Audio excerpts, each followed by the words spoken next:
This episode of Lawyers Tell All is brought to you by the Intake Academy. Are you ready to convert more callers to qualified cases, rapidly qualify good cases, and transform unqualified prospects to advocates for your firm, whether you're able to handle their case or not? Visit www.intakeacademy.com and discover how to cement relationships with more of your ideal clients. Get them to commit to you and send you more referrals than you ever thought possible. Welcome to the Lawyers Tell All podcast, where Chris Mullins, the preeminent sales and communications consultant in the legal industry, shows you how it looks through lawyers' eyes. Here, innovators in the trenches provide powerful insights that help you connect with new clients, handle the sometimes harsh realities of the legal profession, and embrace the mindsets needed to succeed. Be sure to visit our website at www.lawyerstellall.com. And while you're there, subscribe to us via your favorite network. Now, lean in, tune in, and let's take a deep dive. Hello, everyone. It's Chris Mullins with Lawyers Tell All, and today I'm going to interview Matt Dubin, and Matt's going to tell you a little bit about himself. Go ahead, Matt. Hi, Chris. I'm Matt Dubin. I'm the founder of the Dubin Law Group in Seattle, Washington. We started in 1998, and we've grown to over 80 people now at this point, just doing exclusively personal injury law. Before that, I moved to Seattle from New York to go to law school at the University of Washington. That's the shirt. Okay. Did my undergrad in history at Yale, and I grew up in suburban New York. So I just gave you the whole reverse. Wow. Okay. I don't know if I knew about New York. I don't think I did. So, okay. Yeah. So you must love Seattle, right? There's a lot to love about Seattle. I originally moved here because I felt like it would be a little bit slower pace than the East Coast. I grew up in New York and went to school in Connecticut and worked in DC, and really that whole Eastern Seaboard is just, there's an intensity there that's invigorating, but also can be exhausting. And so I was looking for a change of pace when I came out here, and it definitely was. It felt like it had all the benefits of a big city, but still kind of the feel of a small town. That has changed a lot over the last 30 years. It feels a lot more like a big city now, but I'm very into the outdoors. I do hiking and backpacking and golfing, and there's lots of opportunities to get out and enjoy nature here in Washington. So, the outdoors, because did you do a lot of that on your own, like solitude, or It's a mix. I have a few friends that I go out and play golf with fairly regularly in season, which the season's here is not very long. I just did a 3-day backpacking trip last week by myself, and I'm planning at the end of July to do a 7-day solo backpacking trip. And I really do. It's a combination of just, physical exertion, getting out in the wilderness, but also just experiencing the solitude that I really don't have any opportunities for in my life. I mean, running this firm and taking care of my family, I'm constantly engaged. And even just turning off the phone for a day, it's not the same as 7 days in the wilderness, away from any roads and most people. And I find it incredibly recharging and rejuvenating. Well, let's just talk about solitude for a second, though. So you said in the wilderness, right? Just by yourself. I want you to paint a picture, because the wilderness can mean different things for different people. So are there, tell me what the wilderness is like. Okay. So last week I did a 3-day backpacking trip in the Hoh Rainforest out in the Olympic Peninsula, in Olympic National Park. And So it was the Hoh River Trail. So you drive into the national park and there's a visitor center and a big parking lot, and all the tourists, all the day hikers are there. And some of them will just do, there's a little, half-mile nature trail, and some will actually hike in the longer trail. So this trail is 17 and a half miles to the end. And then you can scramble another mile to the foot of a glacier on the slopes of Mount Olympus. So you start hiking in. The first 4 or 5 miles, the day hikers are still there and it's kind of crowded, but it's beautiful. I mean, it's a rainforest. So it's the moss and the ferns and the sound of the river and the tree cover. I mean, it's beautiful and peaceful, but too many people. Once you get past around mile 5, the day hikers don't really venture that far. And so you're only left with backpackers, people who are planning to spend one or more nights in the backcountry. And so it becomes a lot more sparse. And I hiked in about 10 and a half miles the first day. And then I set up camp and I left all my gear at the camp and continued hiking into the interior another 8 miles in and 8 miles back the second day. And that second day, I mean, I think I probably went 2 or 3 hours without seeing another human. And the terrain gets increasingly more rugged the deeper you go. So I'm being challenged physically. In a way, I'm being challenged mentally because I have to make sure I'm staying on the trail and not getting lost and watch my step. You can't roll your ankle in the backcountry or you might not be able to get out. So, just really in the moment, focused on the experience. And I even at some points found myself talking to myself. I would be thinking something and I'd say it out loud, which I don't usually do, but it was so quiet. And I mean, you just really get to kind of settle into yourself and be fully present in the moment. It's a really amazing experience. And I think it's something everyone should, if they're able to pull themselves away from their devices and all the comforts of civilization, to just get away even for a day or two. I've done that a lot too, but what about the I know the solitude, but for me, I would, being alone with yourself, you're also alone with your head, and what I call the head trip stuff. Yeah.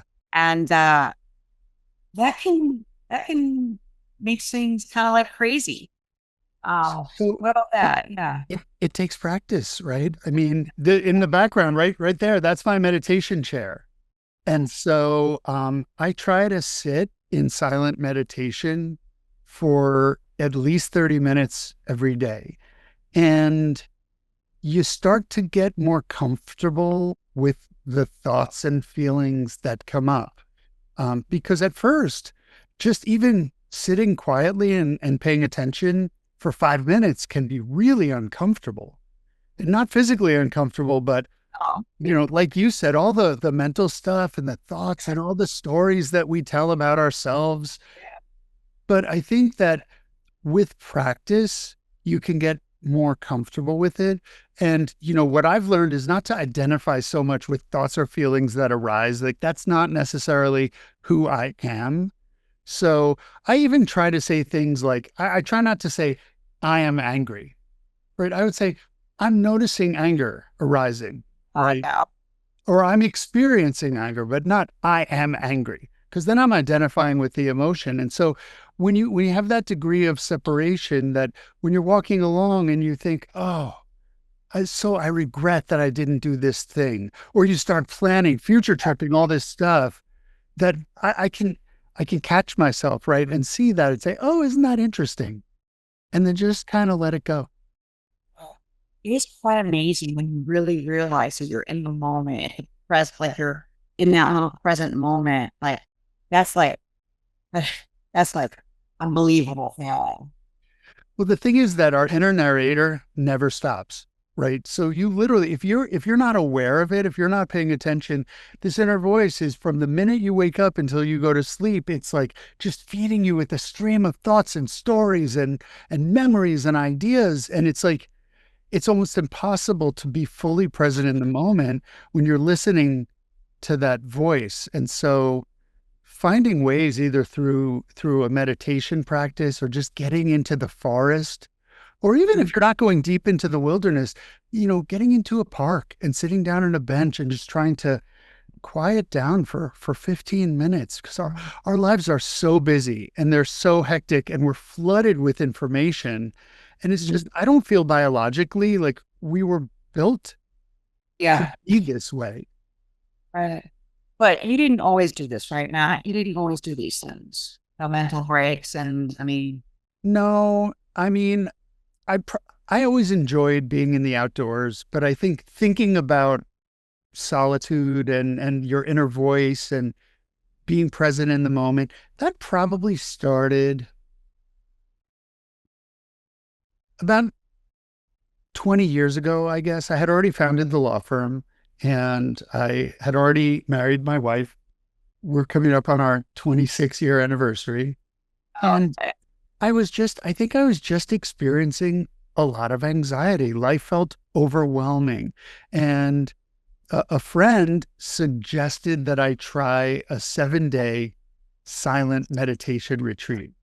And I couldn't. I was a sole proprietor, a solo attorney trying to make my practice work. And, I was newly married, and the idea of going away for 7 days just didn't really make sense to me. But I found a meditation instructor and I signed up for a beginning meditation class. And I guess that started me on a journey down exploring the mind, exploring my mind and my relationship with that. And, what it all actually means. And I don't think I have many of the answers. I think I'm just more comfortable with not knowing as things come up. My impression of just like outside looking in of you, the firm, and your team, like everybody that I'm familiar with, not just Intake, but like Becca and is that you had a time like you just explained right now where it was really difficult. You got to the place of practicing meditation and the idea of solitude, but also probably during that time, I'm guessing that's when you made a decision internally on how you were going to be able to go forward and let the rest of your team members run the firm and not rely on you, because I don't get the feeling anymore that anybody relies on you. They just like, you can be gone, but I never got the feeling once of anybody missed a beat. So you designed it that way. And I think it's quite a problem. It's been a process. It's been a long process. And I really think that started in 2010. And I maybe met you in 2010. This was at one of Ken Hardison's PILMA conferences in Vegas. And the keynote speaker was Michael Gerber. Mm-hmm. And, Gerber wrote the E-Myth and the E-Myth Revisited, the E-Myth for Lawyers. And the E-Myth, of course, is the entrepreneurial myth that all self-employed people are entrepreneurs. And what he says is, no, most self-employed people are technicians who work for themselves. And it's the worst working situation because first, your boss will never give you any slack. And second, if you let up for a minute, the business will fail because you're not really an entrepreneur. You're just baking the bread, or you're cleaning the clothes, or you're doing the law, but you're not running the business. So, he talks about the concept of thinking of your business as a franchise prototype and building systems and processes that reflect my values and my priorities, but can be scaled and duplicated. And so I wasn't even able to start that process when I first heard about it in 2010.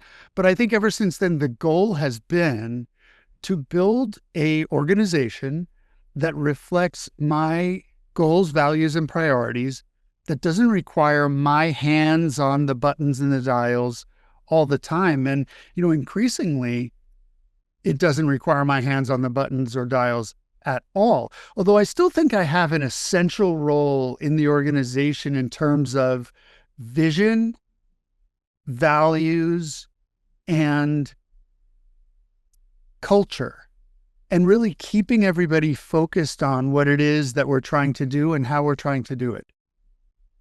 Mhm. Yeah, I mean, like I've been in meetings with Becca and Farah, whether it's intake or other meetings, and even like my observation of Becca is, I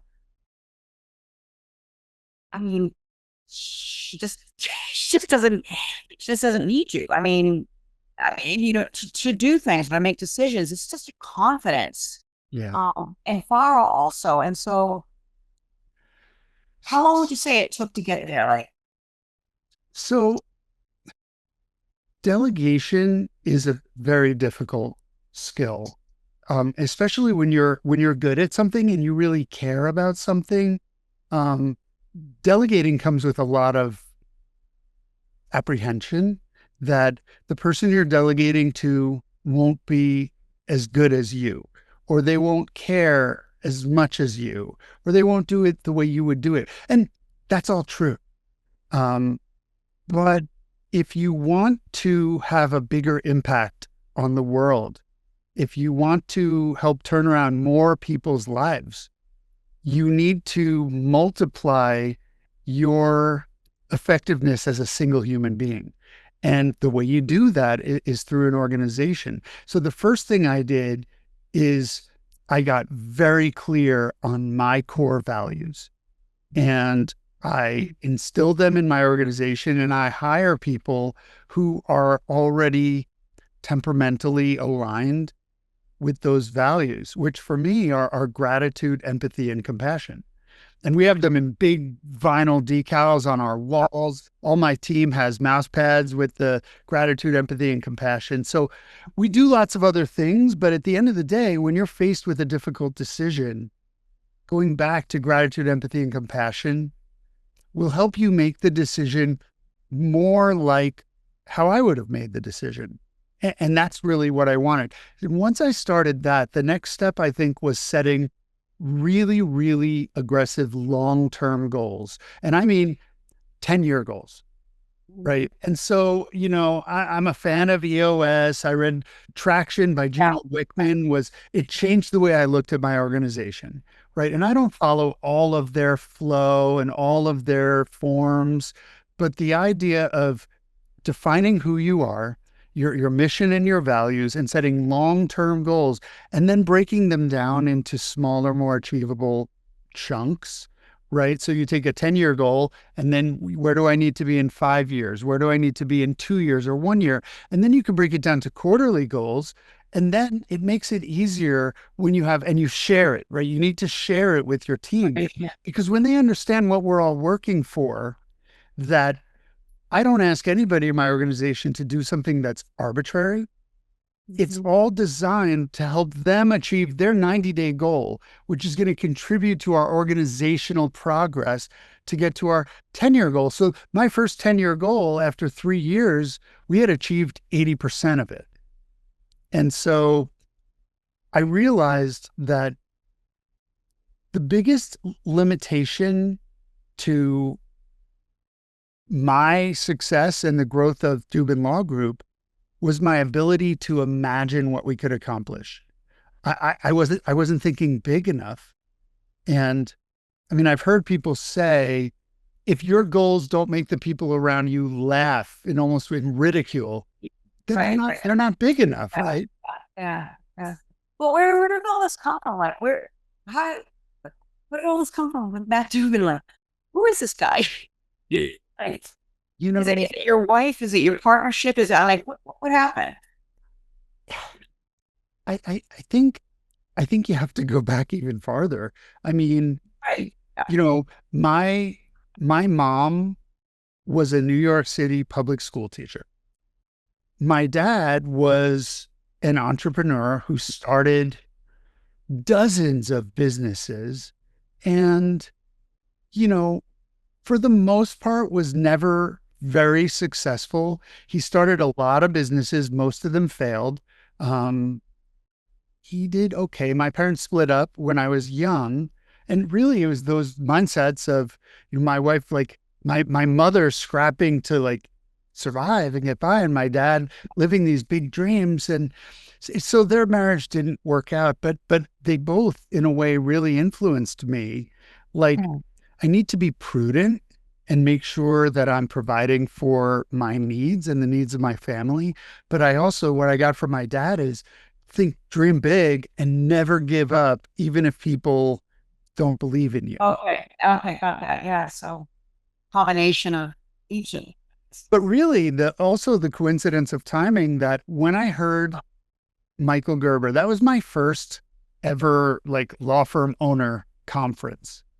And so I didn't know anything about running a business. I had been in practice for 12 years at that point. And I thought, like, I'm a nice guy. I'm a pretty good lawyer. People like me. I'm making a living. Everything's fine, right? But I didn't have a growth mindset. And I didn't think of my law firm as a business. It was just something I did, I guess. And so the timing of going to that conference and seeing very successful people who had started where I was, and hearing Michael Gerber speak and then reading his book. And also that was the year my son was born. And when you have a child, and I was 40 years old already at that point, when you have a child, it changes everything. And people say that, and until you have a child, you don't understand what it means. Yeah. But for me, I had a new mission in life. I was no longer, even though I had been married for 10 years, I mean, the reality is I was living life mostly for my own gratification. And then my child was born, and everything was for his future. Everything was for him to survive and thrive and have a great future.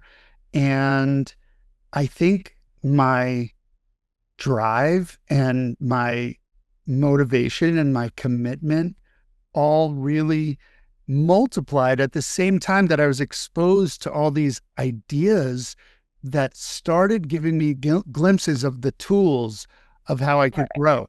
But even back then, if you had asked me, could I have grown to where we are now? I mean, it would have seemed absurd to me. What's your wife's name? Beth. What does Beth think about all this?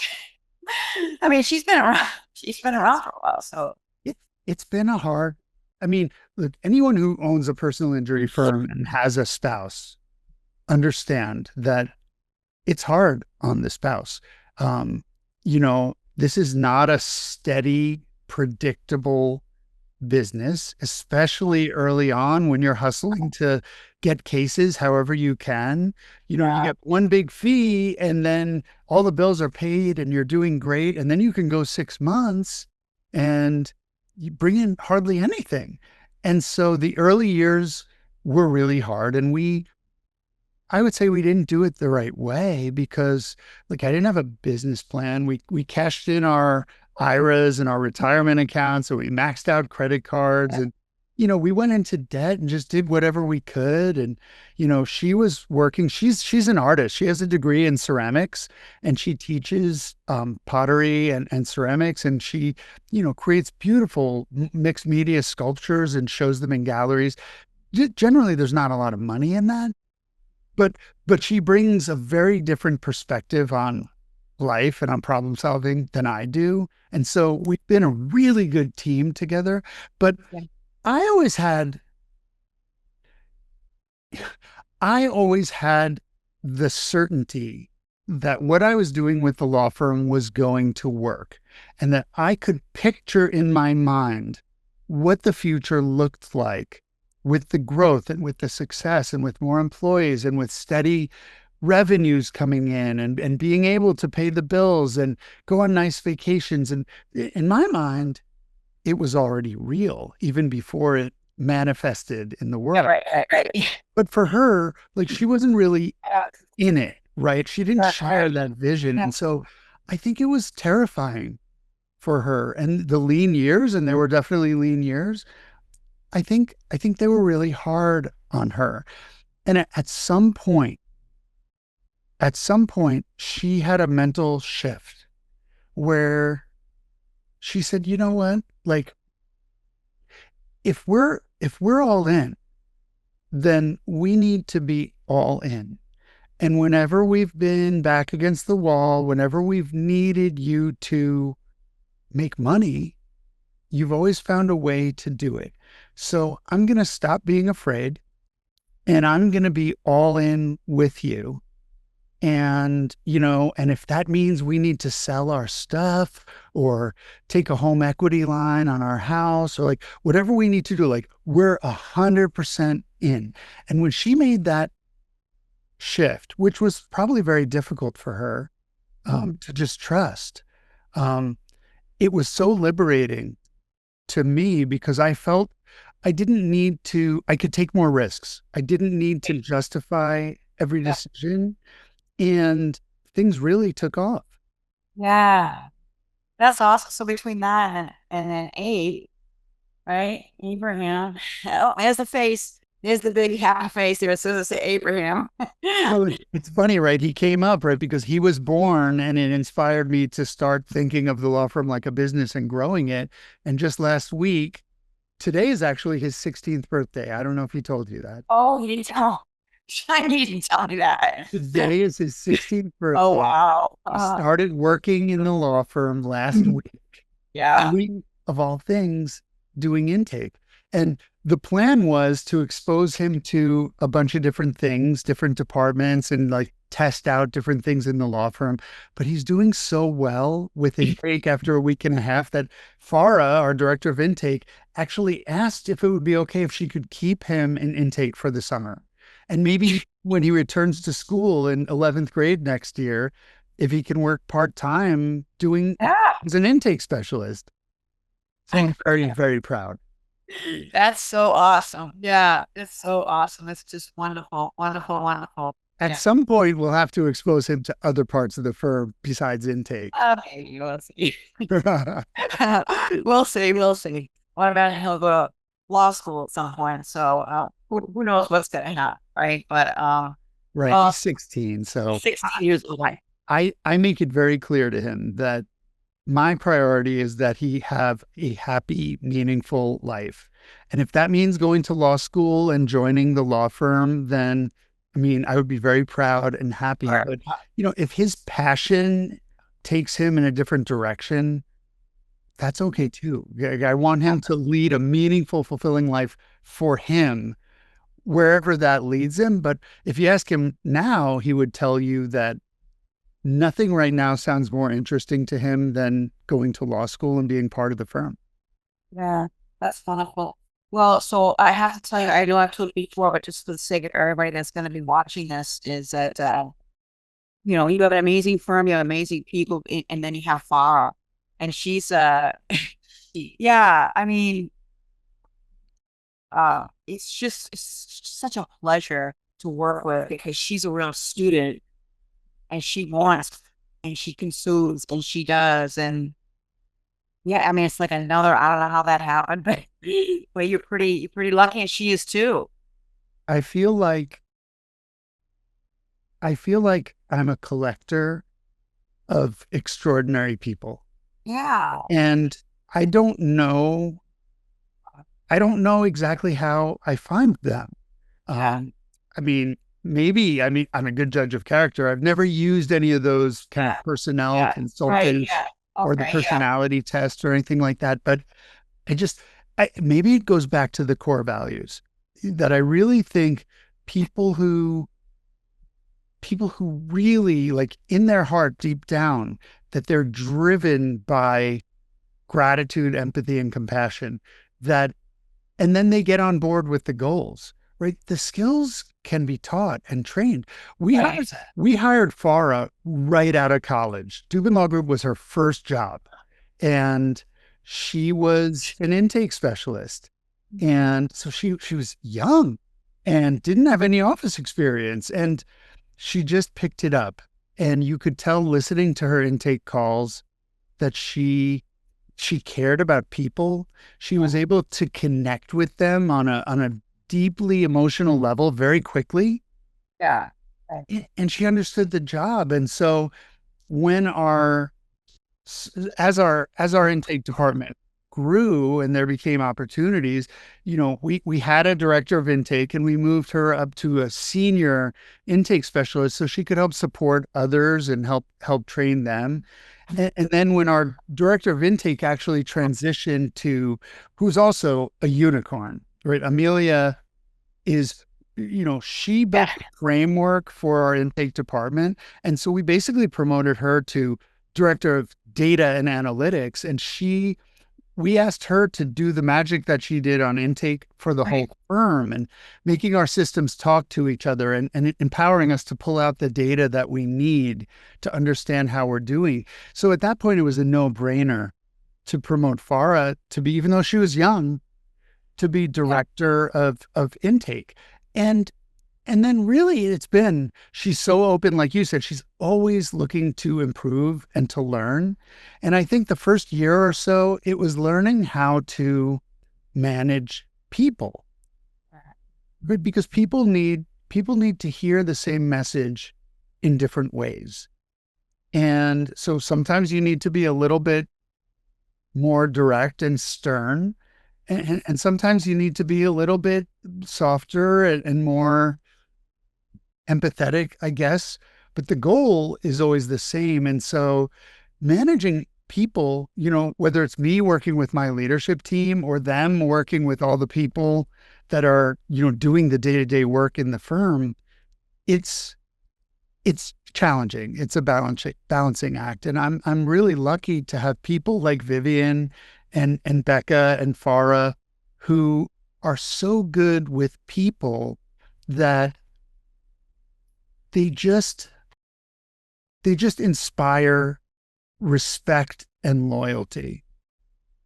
And maybe that's why I can go away for weeks at a time and we don't miss a beat, because my whole leadership team is fully aligned on my goals, values, and priorities, and they communicate with their people the way I communicate with them. And I have to tell you, my son, after his first couple of days in the firm, he came home and said to my wife, "There are so many systems and processes. I can't believe Dad built all this from scratch."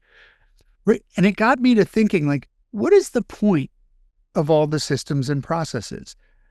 And the point is, using intake as an example, right? The point is that a potential client who calls Dubin Law Group will have as close to the same experience as back in 2007 when I was a solo still, and they would call and I would answer the phone and I would talk to them.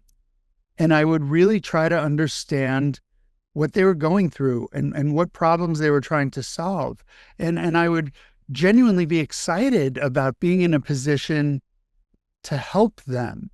And so you can't teach intuition, you can't teach excitement, but you can build processes that create potential for those things to happen.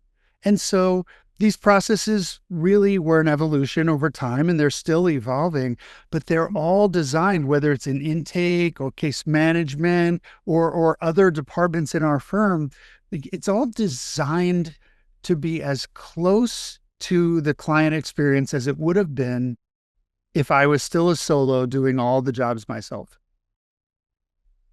How wonderful to hear your son say that, right? I mean, that had to be like, I don't know, it had to be really wonderful to hear him say that. I can't believe Dad did it from scratch. Yeah. Yeah, that's amazing. And this goes back to kind of solitude, right? That we're so caught up in my job is, I think of myself as a CEO now, right? And my biggest job, besides reinforcing, goals and values and priorities, is identifying bottlenecks and then deploying the resources to fix them. And it's very easy when you're doing that. And look, there's always areas where we can do better. And the thing is, when you're always focused on identifying inefficiencies and identifying bottlenecks and problems and working on how to solve them and make them better, you can lose sight of the fact of the wonder of everything that we're doing, that we've created together as a team. And like what we're doing is really special. and it's really magical. And when people leave, and look, we don't have very high turnover. People love working at the firm, but sometimes someone will go to law school or they'll decide they want to make a career change and they'll go somewhere else. And then I get the feedback that working at Dubin Law Group kind of ruins work anywhere else because it's a place that's built on respect and like mutual understanding and compassion. And I think that's a really rare thing in a workplace. I know I never experienced it anywhere I worked. And that's one of the reasons why I waited 9 years before I hired my first employee, because every law firm I ever worked at was toxic. Yeah, right. Yeah. I mean, but look what you did. And then after, I don't know how many years I knew you, I don't know, really long time, I guess, right? Back in It's got to 2000. be close to 15 years. Yeah, or so. And then finally we start working together. So let me ask you this question. Why?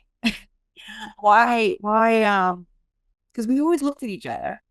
Whenever I started talking, we always had some sort of, we always looked at each other, but why? What happened? Why did we bring you in? Yeah, now. Why now? Why? So I think, you know, the saying, the more you learn or the more you learn, the more you realize you don't know. I did my own media. I did my own advertising in-house. And I think I did a really good job. We produced our ads locally. I did all the media buys and we did okay. We got to like clearly number 3 in the market. Mhm. And then I had the self-awareness, I suppose, to realize that this wasn't my skill set. And I was doing adequately for a person with no background in advertising or media. But I realized if I wanted to get to the next level, I needed to bring in help. And so I hired an ad agency and they helped me over a period of time, do a deep dive into our branding and our messaging and our media mix and all of that. And we exploded over the next few years after that. And I think my experience with intake was kind of the same thing. The more we grew, the more we became data-driven and analytical. So I was able to track more reliably how we were doing. And we weren't doing terribly. I mean, if you go back 5 years, we might have been converting only at like 75%. And Right. Yeah. when we focused on that, we were able to get it up to 86, 88%, Yeah. somewhere in that range, and which is better. It's not bad, but I've never been satisfied with better. I want best, right? I want excellent. And I was banging my head against the wall, how to break that 90% conversion rate. And I think I realized, just like with the media, that what I was doing was good, Mhm. but it could be better, and that I didn't know all the answers. And I had known you for years. I've heard you talk in conferences. I've read your book. I've been on group calls with you. We're doing your ghost calls and things like that. And I just felt like I was kind of hitting a wall. I was at a ceiling to what I could do without outside Right. Yeah. support, outside help. And I think the work that you've done with our team, with Farah as a department head, and then one-on-one with our intake specialist has been transformative. We also hired an intake attorney, which last year was a new position for us. And that's been a game changer too. But I mean, over the last 9 months, and I think over the last 9 months, we're averaging over 93% Yes. conversion Yes. rate. We've had months where we're like 96%, which I Yes. never Yeah. imagined would even be possible. Yes. Yeah, that's awesome. Yeah. So, when you have a great team, you have a great team. And I'm so proud to be able to say I work with Dubin Law. I really am. Well, I'm really proud that we're working with you also. And, I tell everybody again, this is the beauty of going to these conferences and things like that, is that, look, I don't really have a particularly strong relationship with any any of my competitors, right? I mean, law firm owners in my market. If we did, we're not talking about our, I'm not tipping them off to you. That's for sure. Yeah. Right. But when I go and meet law firm owners from around the country that think the way I do, right, and we share ideas and we're invested in each other's success, that's when we tell them. And I hear from them also, like, use this vendor, use this consultant, use this agency. And so, now I'm certainly always proud to go back and say, we were really good at intake, but Chris Mullins made us better. Yeah. Well, it also helps to have the right people, and you've got the right people, right? And this fellow will not be in our picture. So he will not be in our picture. But I'm really proud. I think you're great. I think everybody's great. And I'm so excited to meet Abraham. And just upward and onward. Yeah. Well, thank you so much. I didn't think we'd be talking about meditation and solitude. Well, you never know what's going to happen. It's all connected, I guess. It is. It's all connected. But any last words, Matt? Just I love what I do. I was telling somebody that just yesterday how privileged we are, those of us who genuinely love the work that we do. Right. And so what I told my son is really my advice. I have a lot of young employees, and I tell them too, like, follow your passion, find something that you love. And they say, what should I study in school? And I say, study what you love and what you're passionate about, and you'll find a career that you love and you're passionate about. And, I was a good lawyer and I liked being a lawyer, but I love growing and running an organization and the relationships and the growth. And it's just so motivating. It gets me up excited every morning. And I certainly wish that for your audience and for everybody, to wake up every morning excited that you get to do another day. Yeah, absolutely. 100%. Well, thank you so much for your time. Thanks, Chris. All right. So long, everybody. Bye-bye. Thank you for tuning in to Lawyers Tell All, where Chris Mullins takes you on a journey with lawyers in the trenches who show you the realities of what it takes to succeed in this chaotic, crowded, ever-changing profession. Remember to visit our website at www.lawyerstellall.com and enjoy even more great episodes like this one. Again, while you're here, subscribe to us via your favorite network. We look forward to seeing you next time on Lawyers Tell All.